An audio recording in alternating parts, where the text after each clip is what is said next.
할렐루야. 거룩하고 복된 주님의 날입니다. 지난 한 주간 동안도 은혜와 평강으로 인도해 주신 아버지 하나님께 감사와 찬양 또 영광을 올려드립니다. 이제 우리 다 함께 자리에서 일어나셔서 우리 마음과 뜻과 또 정성을 다해서 영과 진리로 아버지 하나님께 예배드리겠습니다.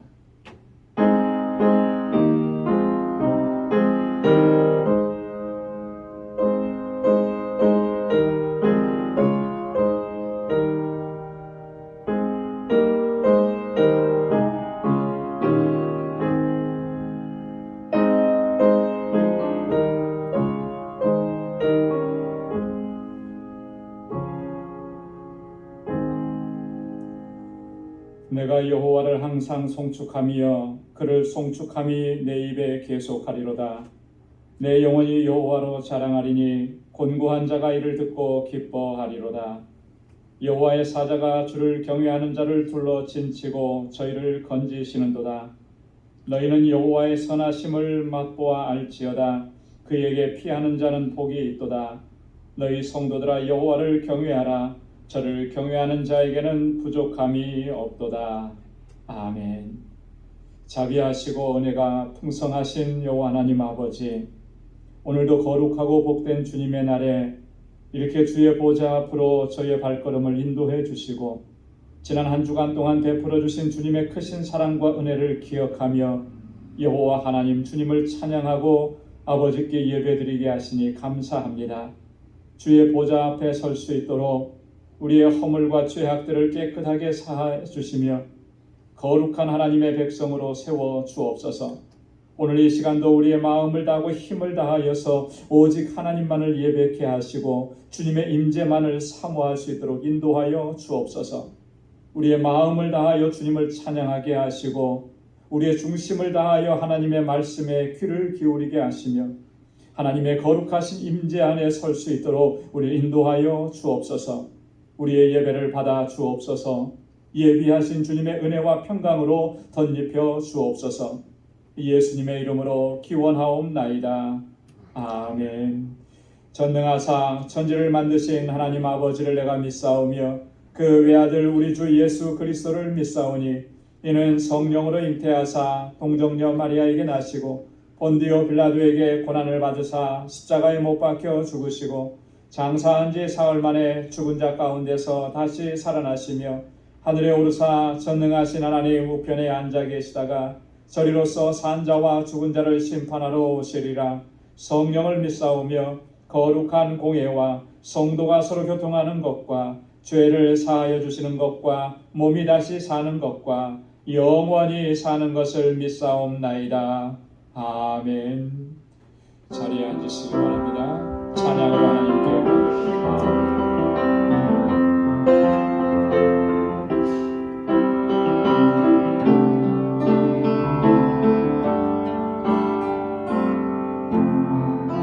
주의 소리 주의 술보다도 귀한 것은 없네. 이 세상 고비와 아픔을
없네 예수밖에 없네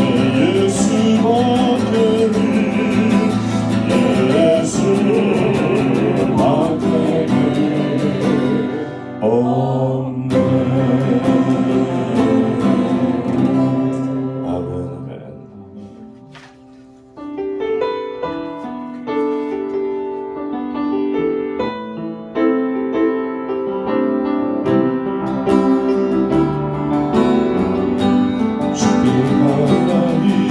주께 가까이 나를 이끄소서 거리 주님만을 원합니다 채워주소서 주의 사랑을 진정한 찬양 드릴 수 있도록 주께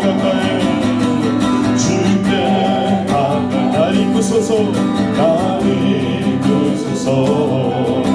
간절히 주님만을 원합니다 채워주소서 주의 사랑을 진정한 찬양 드릴 수 있도록 목마른 나의 영혼 주를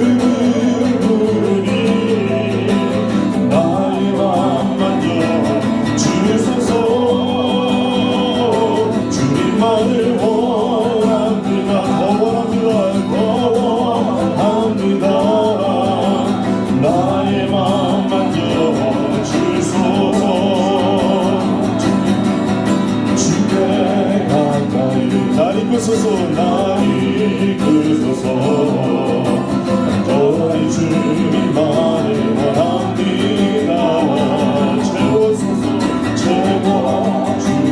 주의 사랑을 진정한 찬양 드릴 수 있도록 목마른 나의 영혼 주를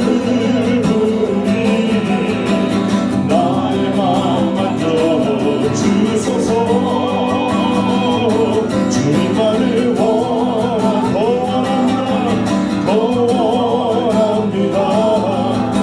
나의 마음 만져주소서 목마른 나의 영혼 주를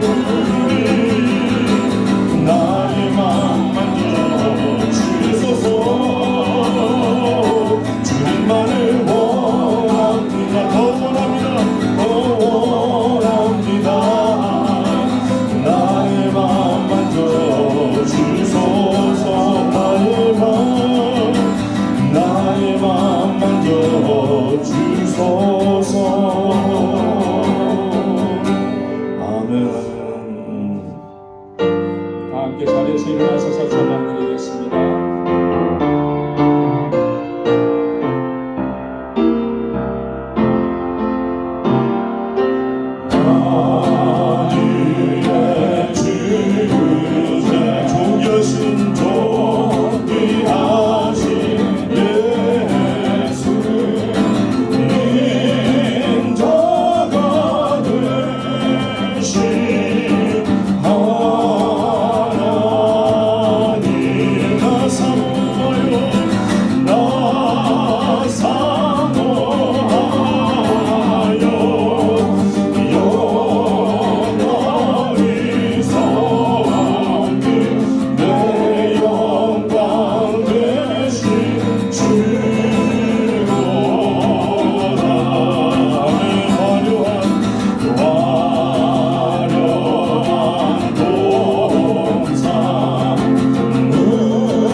감사와 찬송과 존귀와 영광을 받으시기에 합당하신 거룩하신 하나님 아버지, 주의 이름 높이며 찬양 경배로 나아가게 하시니 감사합니다.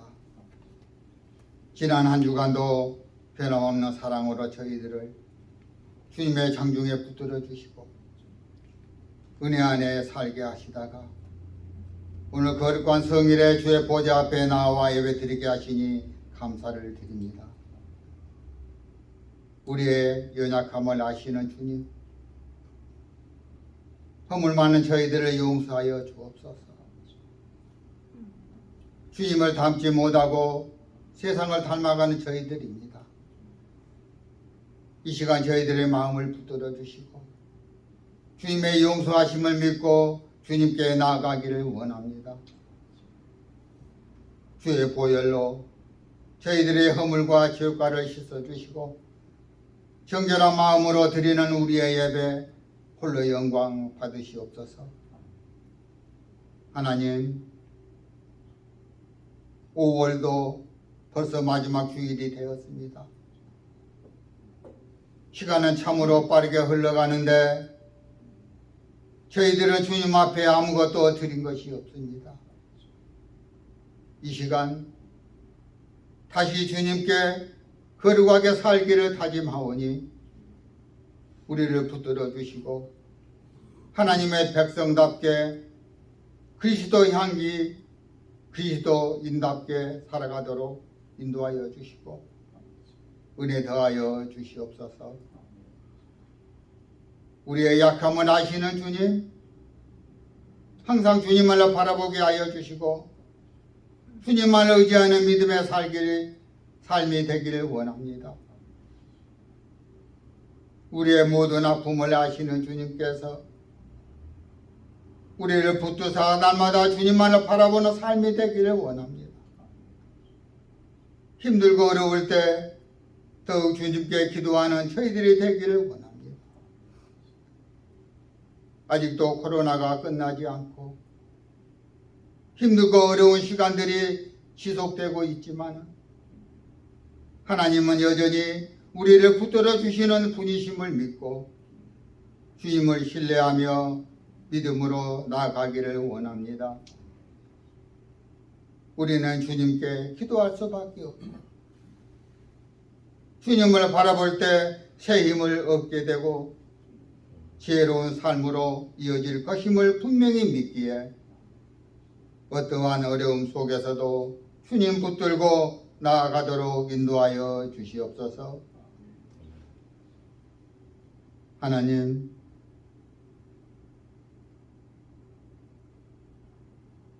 예배 가운데 성령님의 임재하심이 있게 하옵소서. 하나님의 은혜 받고자 예배드리는 저의 마음을 헤아려 주시고 우리들의 마음속에 있는 깊은 갈망을 주님은 아시오니 하나님 은혜로 채워 주시옵소서. 목사님께서 말씀 전하실 때에 하늘의 능력이 임하게 하여 주시고 성령님의 강권적인 역사로 말씀을 듣는 저희들에게 크신 은혜 더하여 주시옵소서. 예배 신용 주님께서 주관하여 주시옵소서. 감사하고 우리를 구원하여 주신 예수 그리스도 이름으로 기도드리옵나이다. 아멘.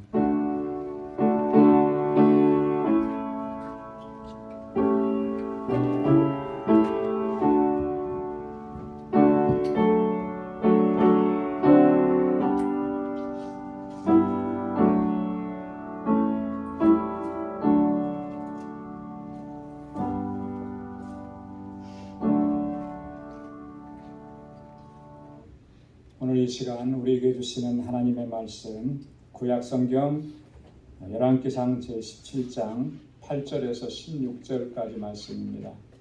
구약성경 열왕기상 제17장 8절에서 16절 544페이지에 있습니다.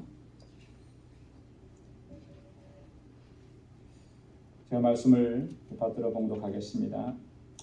여호와의 말씀이 엘리야에게 임하여 가라사대 너는 일어나 시돈에 속한 사르밧으로 가서 거기 유하라. 내가 그곳 과부에게 명하여 너를 공개하게 하였느니라. 저가 일어나 사르밧으로 가서 성문에 이를 때에 한 과부가 그곳에서 나뭇가지를 줍는지라. 이에 불러 가로되 청컨대 그릇에 물을 조금 가져다가 나로 마시게 하라. 저가 가지러 갈 때에 엘리야가 저를 불러 가로되 청컨대 내 손에 떡 한 조각을 내게로 가져오라. 저가 가로되 당신의 하나님 여호와의 사심을 가리켜 맹세하노니 나는 떡이 없고 다만 통에 가루 한 움큼과 병에 기름 조금뿐이라. 내가 나뭇가지 두엇을 주워다가 나와 내 아들을 위하여 음식을 만들어 먹고 그 후에는 죽으리라. 엘리야가 저에게 이르되 두려워 말고 가서 내 말대로 하려니와 먼저 그것으로 나를 위하여 작은 떡 하나를 만들어 내게로 가져오고 그 후에 너와 내 아들을 위하여 만들라. 이스라엘 하나님 여호와의 말씀이 나 여호와가 비를 지면에 내리는 날까지 그 통에 가루는 다하지 아니하고 그 병의 기름은 없어지지 아니하리라 하셨느니라. 저가 가서 엘리야의 말대로 하였더니 저와 엘리야의 식구가 여러 날 먹었으나 여호와께서 엘리야로 하신 말씀같이 통에 가루가 다하지 아니하고 병에 기름이 없어지지 아니하니라. 아멘. 할렐루야. 우리 인생의 마지막, 우리 인생의 끝은 하나님의 시작이다라는 그런 말이 있습니다. 우리가 처한 지금의 상황, 우리가 바라보는 지금의 현실이 절망적이고 또 이것이 정말 마지막인 것과 같은 그런 순간이지만 그때부터 하나님께서 역사하시는 것을 우리가 경험하게 된다라고 하는 그런 의미입니다. 여러분, 하나님께서 행하시는 그 놀라운 역사들, 또 성경에 기록되어 있는 하나님께서 행하시는 그 기적과 같은 일들은 대부분 보면은 다 절망적인 그런 상황 속에서 그런 역사가 일어났던 것을 볼 수가 있습니다. 이제 더 이상 방법이 없고 또 이제 더 이상 소망이 없다고 이제 다 손발 다 내려놓고 포기했을 때, 그래서 전적으로 하나님만을 의지할 수밖에 없고 모든 것을 다 하나님께 맡겼을 때, 그때 하나님의 역사가 시작된다라고 하는 것입니다. 오늘 함께 봉독한 본문의 말씀도 보면 그런 하나님의 역사를 오늘 증거하고 있습니다. 오늘 본문 말씀에 보면은 생의 마지막 끝에 서 있는 한 여인이 등장합니다. 그 여인의 이름은 알려지지 않았습니다. 단지 그녀는 사르밧에 사는 과부라 이렇게 알려졌습니다.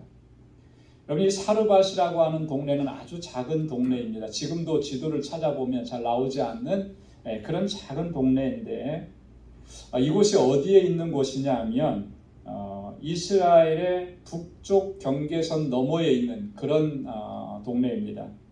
지중해 연안을 따라서 이스라엘의 끝에 가면 이스라엘의 경계를 넘어선 시돈이라고 하는 나라가 나옵니다. 이 시돈이라고 하는 나라에 있는 작은 마을이 바로 이 사르밧이라고 하는 거죠. 엘리야 선지자가 지금 거기까지 하나님의 보내심을 받고 가게 된 것입니다. 거기에서 정말 가련하게 살고 있는 한 여인을 만나게 된 것이죠. 근데 이 사르밧 과부는 참으로 절망적인 그런 상황 가운데 놓여 있었다라고 하는 거죠.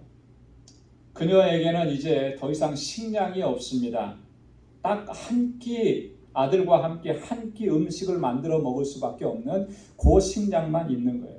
그래서 여인은 지금 본문에 보니까 그것으로 마지막 식사를 만들어 먹고 이제는 아들과 함께 죽을 날만 기다려야 하는 이런 절망적인 그런 상황이었다라고 하는 거죠. 근데 하나님께서는 이렇게 가련한 처지에 있는 이 여인을 통해서 엘리야 선지자가 공개를 받도록 그렇게 하셨다라고 하는 겁니다. 오늘 8절 말씀에 보면 하나님께서 엘리야에게 이렇게 말씀을 하십니다. 내가 그곳 과부에게 명하여 너를 공개하게 하였느니라. 이미 하나님께서 그렇게 다 계획하신 거예요. 이미 하나님께서 이 과부를 통해서 엘리야를 공개하도록 그렇게 다 계획하시고 섭리해 놓으셨다라고 합니다. 이 말씀은 하나님의 말씀이기는 한데요. 참 이해하기가 힘듭니다. 여러분 이렇게 행하시는 하나님의 섭리 역사를 여러분 쉽게 이해가 됩니까? 여러분 그때 당시에 과부라고 하는 이런 사람, 과부라고 하는 그런 존재, 이런 분들은 어떻습니까? 정말로 사회적으로나 경제적으로나 최약자에 속하는 그런 사람들이었습니다. 그래서 하나님께서는 구약 성경에 보면 이런 사람들을 이스라엘 백성들이 잘 보호해야 하는 책임이 있다고 누누이 강조하신 것을 볼 수가 있습니다. 그래서 세밀하게 살피고 돌보라고 말씀을 하셨습니다.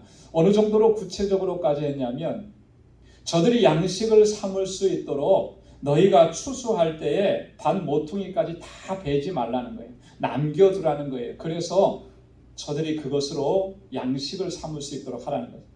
포도 열매를 딸 때도 보면은 그 가지에 붙어 있는 포도 열매 다 따지 말라는 거예요. 좀 남겨두라는 것입니다. 추수하다가 혹시 바닥에 떨어뜨린 이삭이 있다면, 열매들이 있다면 그거 다시 줍지 말라는 거예요. 고아와 과부들과 객들이 그것으로 양식을 삼도록 그렇게 하라. 하나님께서는 구체적으로 이렇게 말씀을 하셨습니다. 자, 그런데 이렇게 도움을 받아야 할 처지에 있는 이 여인에게 가서 오히려 저의 공개를 받으라. 이런 하나님의 말씀이 과연 쉽게 이해가 되겠느냐? 여러분, 하나님께서 우리에게 그렇게 말씀하신다면 여러분 어떻게 하실 것 같습니까? 저는 그럴 것 같아요. 차라리 내가 굶는 게 낫지. 어떻게 저 여인에게서 한 끼 음식밖에 할 수 없는 그 양식 그것만 남았는데 그것을 달라고 하고 저 여인의 공개를 받도록, 그건 도저히 못할 것 같다. 그런 생각이 듭니다. 근데 왜 하나님께서는 하필 이 사르밧 과부에게 엘리야 선지자를 보냈을까요? 아무리 지금 기근이 심각한 그런 상황이라 할지라도 이 엘리야 한 사람을 공개할 수 있을 만큼의 그런 여유가 있는 사람은 분명히 많이 있었을 텐데, 우리가 성경에서도 살펴볼 수 있듯이 이 아합 시대에 이 엄청난 기근이 있었는데요. 이때 하나님께서는 이 아합의 국내 대신이었던 오바댜라는 사람을 통해서 하나님의 선지자들을 먹이셨습니다. 살리셨어요. 이 오바댜라고 하는 사람은 신실하게 하나님을 경외하는 사람이었는데 이 사람이 공개하고 섬기고 살렸던 선지자들이 몇 명이나 되었냐면 무려 100명이나 되었다. 50명씩 따로 거처하게 하고 그들에게 매일 먹을 양식을 제공했던 오바댜라고 하는 사람이 있어요. 여러분, 오바댜만 그렇게 조금 넉넉했겠습니까? 그 북왕국 이스라엘 땅에 한 사람 정도 먹일 수 있는 그런 경제적인 여유가 있는 사람은 분명히 많이 있었을 거예요. 자, 그런데 그들에게 보내지 아니하고 하나님께서 이방인의 땅으로 엘리야를 보내셔서 그곳에서 가장 어렵고 힘들게 사는 이 사르밧 과부에게 보내셔서 그에게 공개를 받으라 이렇게 말씀을 하신 거죠. 우리는 도저히 납득할 수 없는 그런 하나님의 말씀이지만 오늘 본문을 통해서 보면 하나님께서는 이 일을 통해서 참으로 놀라운 계획을 하고 계신 것, 섭리하시고 역사하셨던 사실을 우리가 발견하게 되는 것입니다. 사르밧 과부에게뿐만 아니라 하나님의 사람 선지자 엘리야에게도 정말 놀라운 역사를 이루신 거예요. 뿐만 아니라 오늘 이 말씀을 읽고 묵상하는 저희들에게도 하나님께서는 동일하게 이 위대한 역사를 이루고 계신다는 것을 우리가 깨닫게 되는 것입니다. 여러분, 이 사건을 통해서 먼저 하나님께서는 엘리야에게 무엇을 말씀해주고 싶으셨을까요? 아마도 하나님께서는 이것을 얘기해주고 싶으셨을 겁니다. 뭐냐면 하나님께서는 항상 엘리야와 함께 하시고 어떠한 상황 속에서도 저를 지키시고 보호하신다라고 하는 이 사실을 분명하게 가르쳐 주시기를 원하셨던 것입니다. 시편 23편에 보면 다윗이 고백을 합니다. 뭐라고 고백을 하냐면 내가 사망의 음침한 골짜기로 다닐지라도 해를 두려워하지 않을 것은 주께서 나와 함께 하심이라. 주의 지팡이가 주변의 지팡이와 막대기가 나를 안위하시나이다. 다윗이 이렇게 고백을 했습니다. 내가 사망의 음침한 골짜기를 다니는 것 같지만 내가 그것으로 인해서 해받는 것, 고통당하는 것 이거 두렵지 않습니다. 왜냐하면 주님께서 나와 함께 하시기 때문입니다. 다윗이 그렇게 고백을 했는데요. 아마도 이 엘리야 선지자에게 다윗처럼 그도 그렇게 고백할 수 있도록 하시기 위해서 하나님께서 이 같은 역사 이루신 거랍니다. 지금 엘리야가 처한 상황은 정말 사망의 음침한 골짜기를 걷는 것과 같은 그런 상황일 겁니다. 지금 엘리야는요, 이세벨에게 쫓겨서 그릿 시냇가로 도망을 갔었습니다. 거기서 숨어서 지냈었습니다. 거기서 까마귀를 통해서 하나님께서 공개를 받도록 그렇게 하셨습니다. 그러다가 여기 시돈 땅까지 오게 된 거예요. 여러분, 시돈이라고 하는 땅, 시돈이라고 하는 나라가 어떤 나라인지, 여러분 그 나라가 어떤 나라인지 아십니까? 이 시돈이라고 하는 나라는요, 단지 이스라엘에 국경하고 있는 이웃 나라가 아니라 항상 이스라엘을 괴롭혔던 그런 나라들 중에 하나이고, 특별히 지금 북왕국 이스라엘의 왕비가 된 이 이세벨이 거기서 태어나고 자란 곳, 그곳이 바로 시돈이라고 하는 나라입니다. 열왕기하 16장 31절에 보면 느밧의 아들 여로보암의 죄를 따라 행하는 것을 오히려 가볍게 여기며 시돈 사람의 왕 엑바알의 딸 이세벨로 아내를 삼고, 이렇게 기록되어 있습니다. 누가 그렇게 했다고 하는 거냐면 그 악명 높은 아합 왕이 그렇게 했다라고 하는 거예요. 아합 왕의 아내가 누구냐면 이세벨인데, 그 이세벨이 어디 사람이냐, 이 시돈 왕국의 공주였다라고 하는 거예요. 자, 지금 하나님께서 엘리야를 어디로 보내신 거예요? 이세벨의 고향, 이세벨의 고국으로 보낸 것입니다. 이것은 이렇게 표현해 볼 수가 있을 것 같아요. 적진 한가운데로 엘리야를 지금 보낸 겁니다. 마치 다윗이 요압에게 말을 했습니다. 자기의 범죄를 감추려고 우리야 장군을 어디로 보내라고 했습니다. 전쟁터 맨 앞으로 보내라고 했어요. 거기서 죽게 하라는 거죠. 물론 말로는 직접 죽게 하라는 말은 안 했지만 맹렬히 전쟁이 일어나는 그 맨 앞장을 세우라고 하는 것은 거기서 죽을 것이다라고 하는 걸 생각한 거예요. 자, 그런 것을 보면은 지금 엘리야가 이세벨의 고향인, 이세벨의 조국인 시돈 땅으로 보내어졌다라고 하는 것은 뭐겠습니까? 지금 이 상황은 어떻게 보면 하나님께서 엘리야를 살리시고자 하는 것이 아니라 오히려 엘리야를 죽음 한가운데로 몰아넣으신 것 같은 그런 상황이라고 하는 거죠. 시돈 땅으로 가라고 했을 때 엘리야의 마음이 어땠을까? 거기가 어떤 땅인지 엘리야는 분명히 알고 있는데 하나님의 명령이니까 아무런 갈등 없이 즉각적으로 순종했을까? 아니면 정말 갈등하고 주저했을까? 갈등하고 주저한 것 같지는 않아요. 왜냐하면 그 땅까지 갔으니까. 여러분, 하나님께서 이런 명령을 나에게 주신다면 나는 어떻게 반응을 했을까? 한번 진지하게 고민을 해봐요. 그 땅으로 가면 죽을 것이 분명한데 하나님께서 그 땅으로 가라고 하십니다. 저 같으면 참 많이 망설이고 주저하고 갈등을 했을 것 같아요. 그러면서 하나님께 이렇게 하소연을 했을 것 같습니다. 하나님, 차라리 여기서 죽는 게 낫겠습니다. 거기까지 갈 필요가 뭐가 있겠습니까? 아마 그렇게 했을지도 모르겠습니다. 여러분, 하나님께서 엘리야를 이 시돈의 사르밧으로 가게 하신 이유는 아주 분명한 것입니다. 그건 뭐냐면 그곳에서도 하나님께서 저를 지키시고 보호하시고 먹이신다라고 합니다.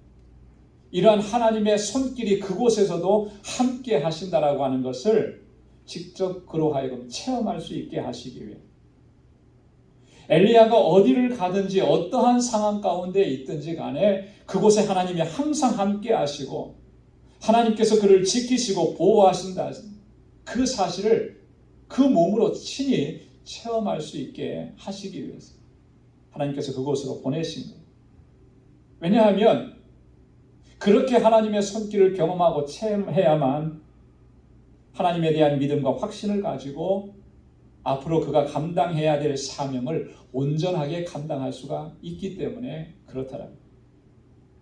여러분, 만약 이때 엘리야가 하나님의 구원하심에 대한 그런 분명한 확신을 갖지 못하고 이 하나님의 명령에 순종하지 않았다면 어떤 결과가 그에게 임했을 것 같습니까? 아마도 그가 이후의 삶을 평안하게 살 수는 있었을지 몰라도 오늘 이 열왕기상 17장 다음에 나오는 18장에 있는 그 위대한 사건은 그의 손을 통해서 이루어지지 않았을 것 같아요. 열왕기상 18장에는 어떠한 내용이 나오냐면 하나님께서는 엘리야를 들어서 사용하셔서 이 갈멜산상에서 위대한 승리를 경험하게 하신 거예요. 바알과 아세라 선지자 850명과 영적 대결을 하는데 거기에 선 사람은 엘리야 한 사람이었습니다. 하나님께서는 이 엘리야를 통해서 하나님을 신뢰하고 하나님을 의지하고 하나님만 바라보고 순종하며 나아간 이 엘리야를 통해서 그 놀라운 승리를 경험하게 하신 것이죠. 그래서 살아계신 하나님이 참 하나님이심을 증거하셨는데 아마도 엘리야가 하나님의 말씀에 순종하지 않았다면 그러한 역사는 이루어지지 않았을 겁니다. 엘리야의 손을 통해서는. 엘리야가 지금 하나님의 구원하심을 체험했기 때문에, 경험했기 때문에 그를 대적하는 숫자가 아무리 많을지라도 그는 전혀 요동하지 않았다라고 하는 거예요. 아무리 이세벨이 자기를 죽이려고 혈안이 되어 있다 할지라도 그는 담대할 수가 있었던 것이죠. 그렇게 주님께서 주신 사명을 주님 부르시는 그날까지 감당할 수가 있었다라고 합니다. 하나님께서는 이 일들을 이루시기 위해서 엘리야를 시돈 땅으로 보내셨다라. 여러분, 엘리야가 처한 상황과 우리가 처한 상황은 아마 비교할 수 없을 겁니다. 그러나 때때로 우리도 엘리야가 겪었던 그런 고통, 아픔, 그런 상황에 처할 때가 있습니다. 나의 처한 환경이 정말 깊은 수렁에 빠진 것 같고 마치 늪에 빠진 것 같아서 발부둥 쳐도 나오지를 못하고 더 깊이 빠져들어가는 그런 절망적인 상태에 우리가 처할 때가 종종, 아니 지금도 그런 상황 가운데 우리가 있는지 모릅니다. 이러지도 못하고 저러지도 못하는 그런 상황인 것이죠. 여러분, 우리가 이런 상황에 맞닥뜨렸을 때 오늘 이 본문의 말씀을 통해서 우리가 반드시 기억해야 할 것이 있습니다. 그건 뭐냐면 지금 하나님께서 엘리야에게 역사하신 것처럼 오늘 우리들에게도 동일하게 역사하신다는 사실입니다. 하나님만이 나의 구원자가 되시고 하나님은 언제나 어디서나 어떤 상황 속에서나 우리를 지키시고 보호하시는 분이시라고 합니다. 하나님은 항상 신실하시고 하나님은 변함이 없으신 분이라고 하는 사실, 우리가 이 사실을 반드시 기억해야 한다는 거예요. 잊어버려서는 안 되는 거예요.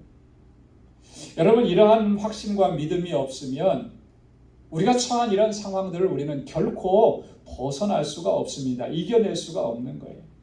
점점 더 깊은 수렁 속으로 빠져들고 마는 것입니다. 이러한 하나님, 나에게 이렇게 역사하시는 하나님을 온전히 신뢰하고 그 믿음으로 나아갈 때 우리는 어떠한 상황도 넉넉히 이겨내게 되는 줄로 믿습니다. 그래서 시인들이 고백했던 것처럼 우리도 그렇게 고백하면서 하나님을 찬양할 수가 있는 거예요. 시편 46편 1절로 3절 말씀에 보면 하나님은 우리의 피난처시여 힘이시니 환난 중에 만날 큰 도움이시라. 그러므로 땅이 변하든지 산이 흔들려 바다 가운데 빠지든지 바닷물이 흉용하고 뛰놀든지 그것이 넘침으로 산이 요동할지라도 우리는 두려워 아니하리로다. 여러분 한번 따라서 해보시기 바랍니다. 우리는 두려워 아니하리로다. 할렐루야. 우리를 요동케 하는 일들이 우리의 삶 속에 끊임없이 일어납니다. 지난 2년 반 동안에는 이 코로나 바이러스로 인해서 우리의 삶이 얼마나 요동쳤는지 모릅니다. 그것뿐입니까? 건강의 문제로, 경제적인 문제로, 관계의 문제로 우리를 요동케 하고 우리를 두렵게 하는 일들이 얼마나 많이 일어나는지 모릅니다. 그때마다 우리는 어떠했습니까? 혹시 낭망하고 좌절하고 주저앉아 버리진 않았느냐? 오늘 시편 기자가 고백하는 것처럼 우리는 두려워 아니하리로다. 이렇게 담대하게 우리의 믿음을 고백하고 일어서야 하는 것입니다. 어떻게 할 때 그렇게 일어설 수가 있겠습니까? 하나님께서 나를 지키시고 하나님께서 나를 보호하시고 내가 어느 곳에 있든지 어떠한 상황 가운데 있든지 항상 나와 동행하신다라고 하는 사실을 우리가 체험해야 되는 거예요. 확신해야 되는 겁니다. 분명하게 믿어야 되는 거예요. 그래야만 이겨낼 수가 있는 것입니다. 오늘 엘리야를 통해서 하나님께서 이와 같은 역사를 이루시기 위해서 그를 시돈 땅으로 보내셨고 과부를 통해서 공개를 받게 하신 것입니다. 여러분, 그 기적이 일어난 것이 먼저는 엘리야를 위한 것이고 또한 우리를 위한 것이라는 거죠. 자, 그러면 이 사르밧 과부에게는 하나님께서 무엇을 말씀하시고자 하신 것이겠습니까? 단지 그를 기근 가운데서 구원해주고 먹을 양식을 풍성하게 제공해 주시기 위함 뿐이겠느냐? 오늘 우리 인생은 사실 그 문제만 해결되면 어려움이 없을 것이다, 그렇게 생각을 하고 물질을 구하고 그렇게 하죠. 하나님께서 단지 그에게 정말 그것만 위해서 엘리야를 보내셨겠느냐? 이 사건을 통해서 이방 여인인 이 사르밧 과부에게 하나님께서 증거하시고자 하신 것이 있었습니다. 그건 뭐냐면 오직 여호와 하나님만이 참 신이시라고 하는 것, 이것을 증거하십니다. 여러분, 이 시돈 땅, 시돈은 어떤 나라냐면은 그들은 하나님을 모르는 백성들이 사는 땅입니다. 하나님을 섬기지 않아요. 그들이 섬겼던 신은 뭐냐면 바알입니다. 이세벨이 이스라엘 땅으로 이렇게 아합과 결혼해서 올 때 이 바알 숭배, 바알 신상을 가지고 온 거예요. 그 전부터도 그런 이방 신을 섬기는 일들이 종종 있었는데 이 이세벨 때부터 아주 본격적으로 이스라엘 땅이 완전히 바알을 섬기는 그런 나라가 되어버린 것입니다. 그래서 아까도 말씀을 드렸듯이 이 엘리야 선지자가 갈멜산에서 영적 전쟁을 할 때 그때 나온 이 바알의 선지자들이 무려 400명이나 올라. 뿐만 아니라 아세라 선지자들도 450명이 와. 그렇게 이스라엘 땅이 온통 우상 숭배로 만연된 거예요. 시돈 땅이 그런 땅입니다. 여기에서 태어나서 여기에서 자라난 이 사르밧 과부, 그는 누구를 섬겼겠습니까? 하나님 섬겼겠어요? 아닌 것이죠. 바알을 섬겼던 것이. 하나님에 대해서는 전혀 그가 알지 못했던 것입니다. 그런 이 시돈 땅의 이 사르밧 과부에게 엘리야 선지자 하나님께서 보내신 것입니다. 그리고 엘리야를 통해서 말씀하신 그대로 놀라운 역사가 이루어지는 것을 직접 경험하고 체험하게 하시면서 하나님께 대한 믿음과 신앙을 갖게 하셨다라고 하는 겁니다. 여러분이 엘리야가 이 사르밧 과부에게 한 이 말들을 보면은요, 너무 어처구니 없고 황당한 요구들이에요. 그렇죠? 이 사르밧 과부는 지금 이것 가지고 음식을 만들어서 아들과 함께 마지막 식사를 나누고 이제 죽음을 기다리겠다고 했는데 지금 이 엘리야가 뭐라고 말합니까? 13절과 14절 말씀해 보니까 엘리야가 저에게 이르되 두려워 말고 가서 내 말대로 하려니와 먼저 그것으로 나를 위하여 작은 떡 하나를 만들어 내게로 가져오고 그 후에 너와 내 아들을 위하여 만들라. 여러분, 이게 말이 됩니까? 그죠? 그 마지막 남은 음식으로 나를 위해서 떡을 만들어서 가져오라는 거예요. 그 다음에 말은 더 황당합니다. 그 후에 너와 내 아들을 위해서 만들. 지금 한 번 먹을 음식밖에 없는데 지금 그것으로 엘리야에게 주고 나면 이제는 아무것도 없는데 그 후에 무엇을 가지고 떡을 만들어서 먹겠느냐는 거예요. 아무리 이성적으로 생각해도 이해할 수가 없는 황당한 요구를 한 거죠. 자, 그런데 그 다음에 더 황당한 이야기를 합니다.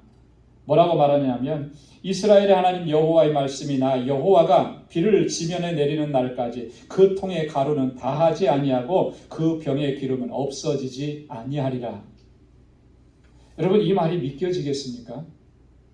도저히 믿을 수가 없는 거죠. 지금 아무리 그 사르밧 과부가 엘리야를 위해서 그렇게 좋은 일을 했다고 하더라도 어떻게 그 일을 했다고 이 통의 가루가 끊어지지 아니하고 이 병의 기름이 끊어지지 않는 이런 일들이 일어날 수 있겠느냐? 도저히 일어날 수 없는 일이죠. 정말 황당한 일입니다. 그런데 이 여인이 가서 엘리야가 말한 그대로 하니까 그때부터 놀라운 기적이 일어나는 거예요. 하나님께서 엘리야를 통해서 하신 말씀처럼 통에 가루가 다하지 아니한, 병에 기름이 없어지지 아니한 것. 얼마 동안 그렇게 된 것입니까? 하나님께서 그 땅에 다시 비를 내리실 때까지 무려 거의 3년 가까이 매일매일이 하나님의 기적을 체험하는 그런 날이 되었다라고 하는 거죠. 여러분, 그러면 이 여인이 과연 어떻게 되었겠습니까? 하나님께 대해서 그는 어떤 모습으로 나아갔을까요? 하나님께 대한 믿음을 갖게 된 것, 하나님이 참 신이시라고 하는 것을 깨닫게 된 것이죠. 하나님만이 나의 구원자라고 하는 사실을 그는 고백하고 하나님을 경배하는 삶을 살아갈 수가 있게 된 것이랍니다. 그것을 우리가 어떻게 확인할 수 있는가? 여러분, 이 본문 말씀 뒤에 나오는, 여러분 나중에 가서 한번 더 읽어보시기 바랍니다.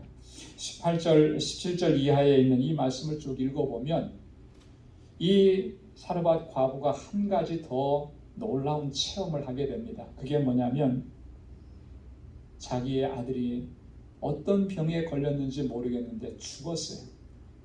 아들이 죽은 것 때문에 엘리야를 찾아가서 원망합니다.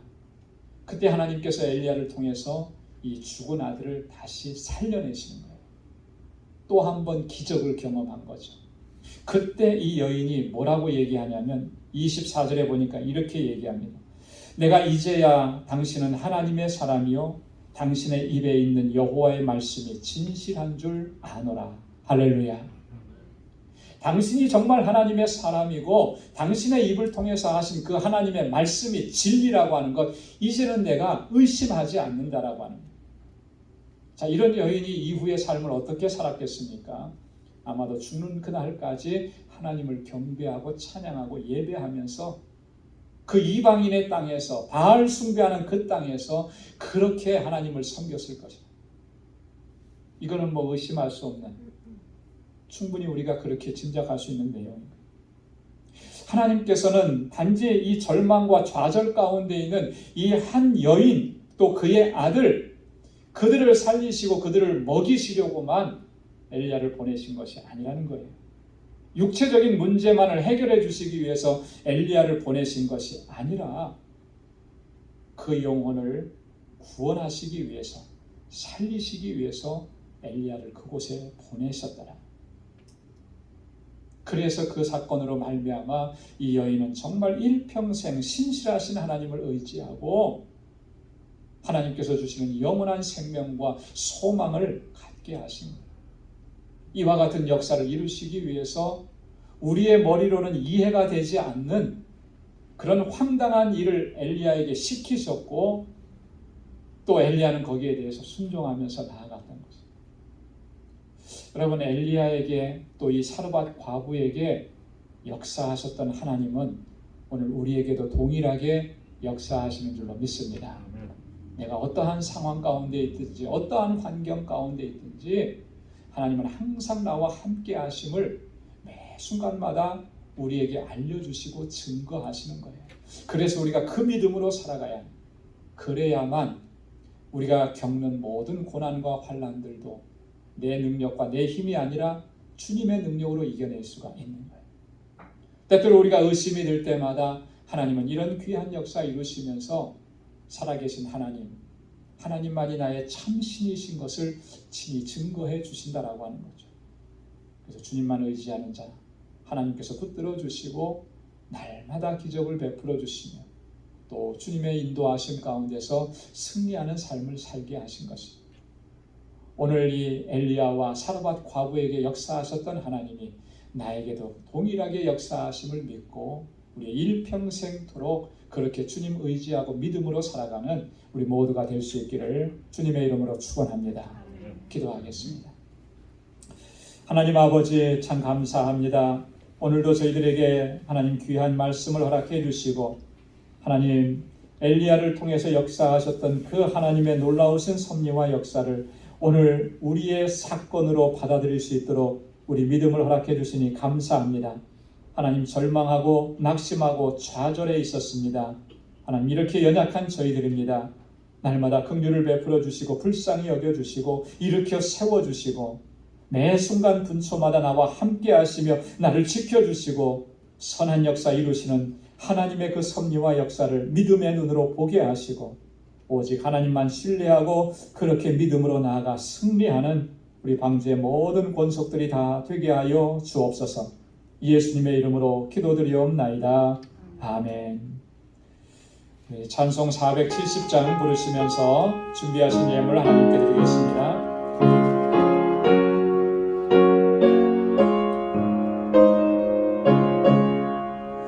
내 평생에 가는 예수 바다요 내 잔잔한 강 같은지 팽팽 바로 무섭고 어렵든지 나의 영혼은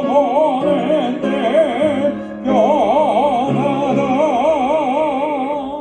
내 영혼 평안해 내 영혼 평안해 저마귀니 우리를 삼키려고 벌리고 달려와도 주의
가진 모든 것 다 주의 것이니 그 많은 귀한 선물을 다 주께 바치네.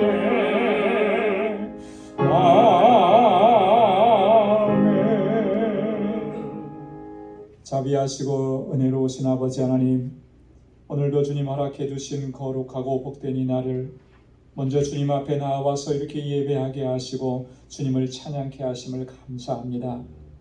나의 삶 속에 언제나 함께 하시고 불꽃 같은 눈동자로 나를 지키시며 내가 사망의 음침한 골짜기로 다닐지라도 해받지 않게 하시고 항상 나와 통행하시는 주님, 그 은혜로 지난 한 주간 동안 살아왔었음을 이 시간도 깨닫게 하시고 그 은혜에 감사해서 이 시간 하나님 우리에게 허락해 주신 물질을 구별하여 아버지 앞에 올리게 하시니 감사합니다.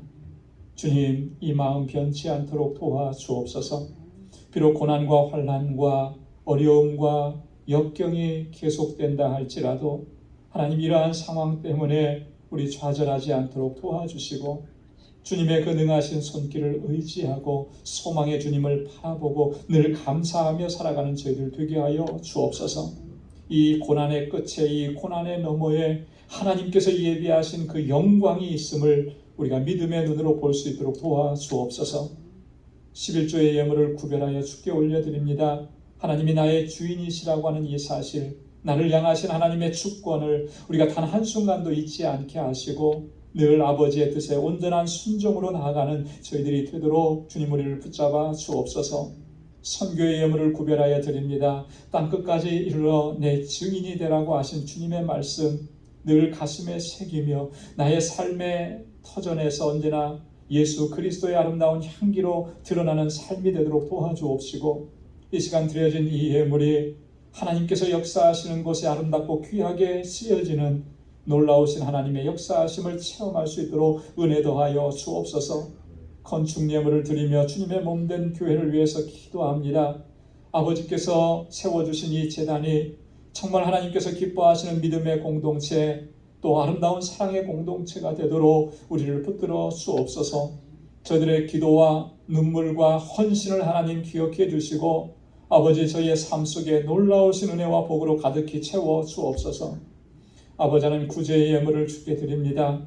하나님께서 내게 이렇게 은혜 주시고 복 주신 것, 이것은 섬기라고 주신 것임을 저희가 다시 한번 가슴에 기억하며 하나님 너에게 허락해 주신 이 은혜의 선물들로 우리의 이웃을 아름답게 섬기는 하나님 저희들 삶이 되도록 인도해 주옵소서. 아버지 하나님 오늘도 교회 구석구석에서 하나님 성도를 섬기며 예배를 섬기며 하나님을 섬기는 그 귀한 손길들 주의 은혜와 복으로 가득히 채워 주옵소서. 또 한 주간의 삶을 향하여 나아갑니다. 저들의 발걸음을 지켜주시며 어디에 있든지 무엇을 하든지 하나님 그 세밀하신 손길로 인도하여 주옵시고 또 저들의 가정과 직장과 생업의 터전을 이 한 주간도 평강 가운데 지켜 주옵소서. 감사하며 예수님의 이름으로 봉헌기도 드리옵나이다. 아멘. 우리 선우좌우에 계신 분들과 함께 인사 나누시기 바랍니다. 샬롬, 주님의 평강이 함께하길 바랍니다. 사랑합니다. 축복합니다. 가까이 계신 분들은 또 악수도 해주시고 한 주간 동안 또 건강한 모습으로 지내시다가 이렇게 반가운 모습으로 뵙게 돼서 너무나 감사합니다. 우리 오늘 영상으로 예배 드리시는 모든 분들에게도 하나님의 크신 은혜와 주님의 평강이 함께하길 바랍니다.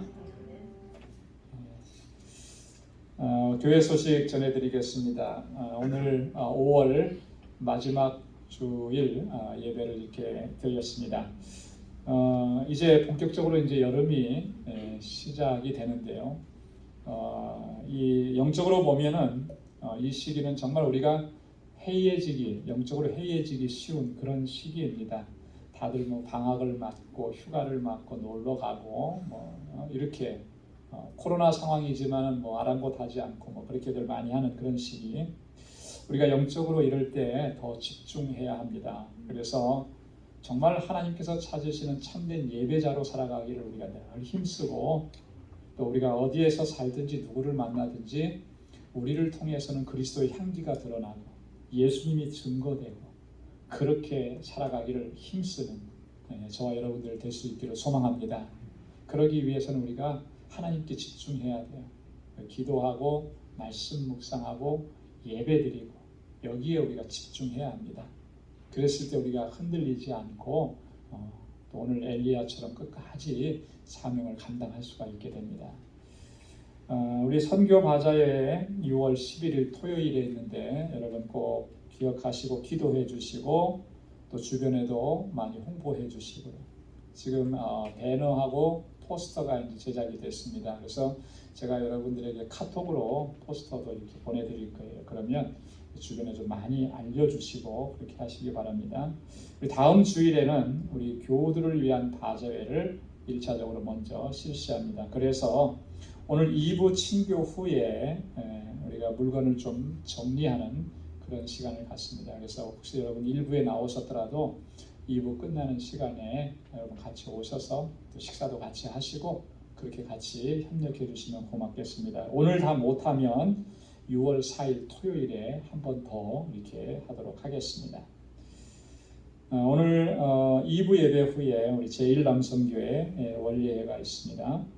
6월 생일 맞으신 분들 미리 축하를 드립니다. 6월 친교 봉사는 2구역에서 감당해 주시면 감사하겠습니다. 우리 중보기도단에 있는 여러 가지 기도의 제목들 여러분 보시고 꼭 함께 기도해 주시기를 바랍니다. 우리 다 함께 자리에서 일어나셔서 427장 1절 부르시겠습니다.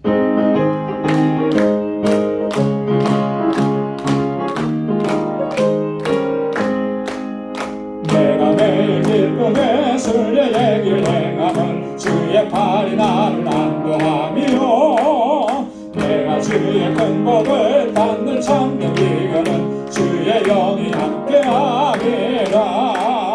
성령이 계시네 할렐루야 함께하시네. 좁은 길을 걸으며 밤낮 기뻐하는 것 주의 영이 함께함이라.